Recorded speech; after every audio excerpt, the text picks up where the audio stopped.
Hey, what's up, everybody, and welcome to another episode of Alex Honeydew List. And just when I'm about to go out and have a good time and enjoy a cigar and a drink, I actually did go out. I get caught with a problem at my house. I have a multifamily house, and just for you guys, if you know this, if you're a homeowner, you already know that problems come at any given time. Doesn't matter what you're doing. So I now have a leak coming out of one of my hot water boilers at the other property. So as you can see in the background, I'm at Home Depot, and I'm going to go pick up part that I need to try to fix this. So hopefully it's an easy fix. I'm going to guide you guys through it, and maybe this is something that you can do on your own to fix a hot water problem. A leak in your hot water tank, instead of calling somebody professional.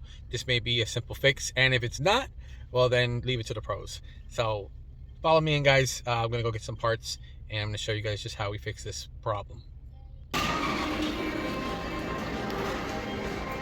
Well, here we are, guys, and just to get a better idea, I got a leak coming right out of here, so I gotta see if I can replace this piece here.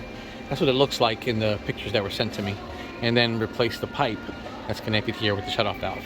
So let me see what I can do. Maybe somebody can help me out here. So looks like I got this right here, which is a 3/4 inch water heater, dielectric heat trap nipples.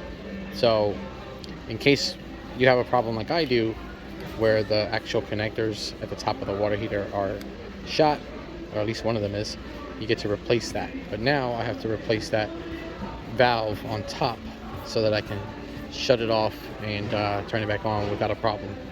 So let's see what I can get next.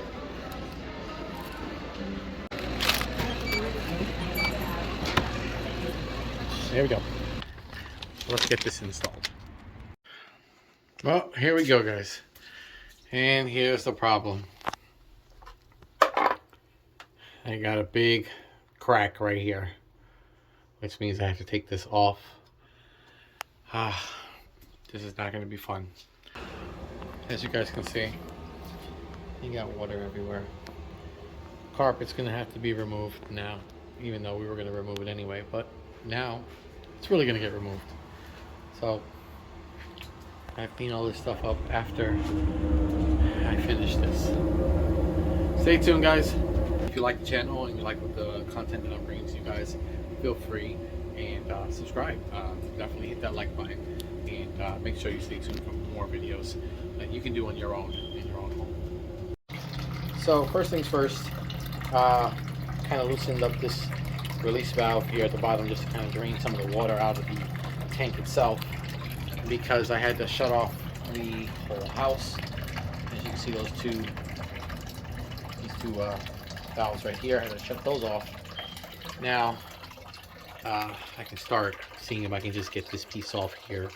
It might be flexible enough for me to just kind of get it out of there with the shark bite release.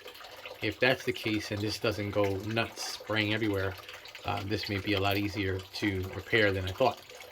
The other thing is, this is rusted, so as you can see, I'm going to have to actually try to torque this out, and if it happens and it comes out, great, but if not, this may be the beginning of the end, where I may have to get a whole new tank.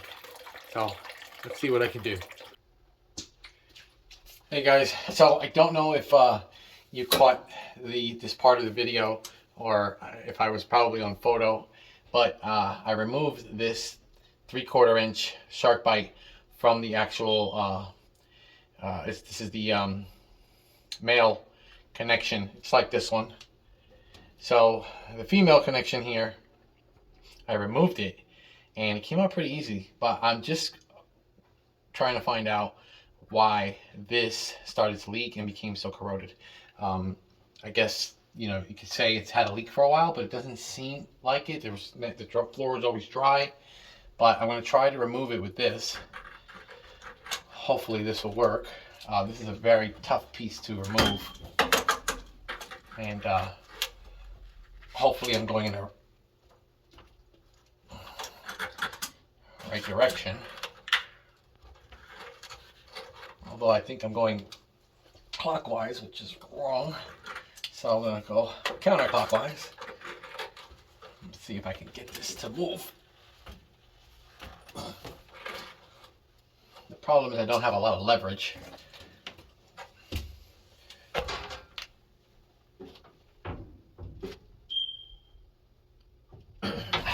Wow. I may actually need the monkey wrench for this one. You know, this isn't adjustable, and it's probably not the best tool to use for this, although it helps in some minor cases. But this here, trying to remove this, it's pretty bad. It's pretty corroded. So I'm guessing, you know, this has been maybe slowly leaking for a while now. So let's see.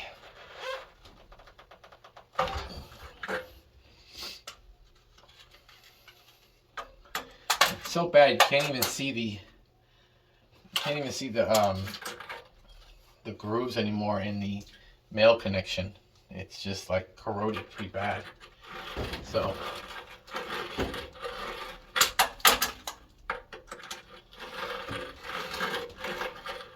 I guess that's why it started leaking.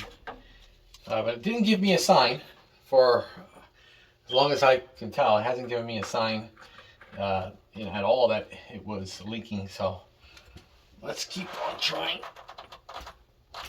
I'm literally almost moving the whole tank just to get this piece out.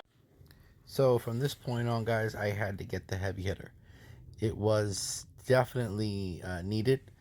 The monkey wrench makes this job so much easier. Just a few turns, great grip on it, and it just came right out with so much ease. So do not even bother using an adjustable. Make sure if you're going to be removing the nipple from a water heater, have a monkey wrench on hand, because it's going to make your job a whole lot easier. So once we did that, I started cleaning out the inside because there was some remnants of rust in there.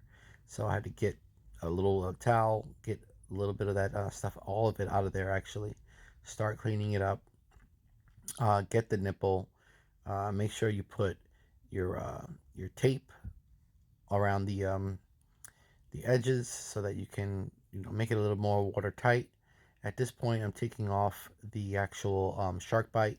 I didn't have the tool, so what I was able to do was use a wrench that I have there, and well, an adjustable wrench, and get that piece off. There's a little bit of a trick that you can use instead of buying the part. And what you can do is use an adjustable wrench, and that can get it off a little bit easier. So here it is, the finished product.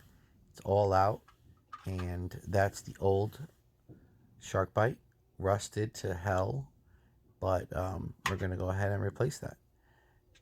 Nice and clean. So that's where it's going to go. Alright guys, so this is everything that's put back together again. I don't know if I caught the last bit of the video, but I'm going to just show you guys. This was the old part. This was just a shark bite. So I have purchased a new shark bite, obviously a new nipple, put it all back together again, and we have no leak. So used the monkey wrench to tighten the nipple down, and then just a regular adjustable to tighten down the 3/4 inch shark bite.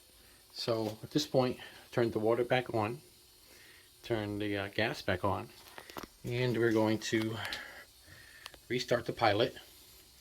So right here we're in we're in pilot mode. So we can just hold this down, press this,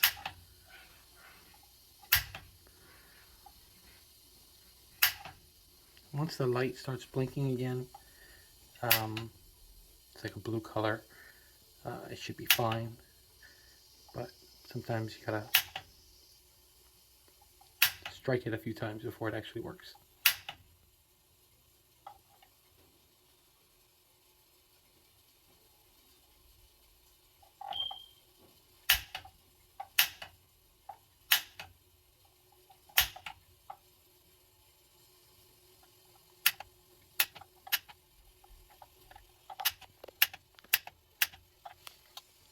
Hey, hope you guys enjoyed that last video.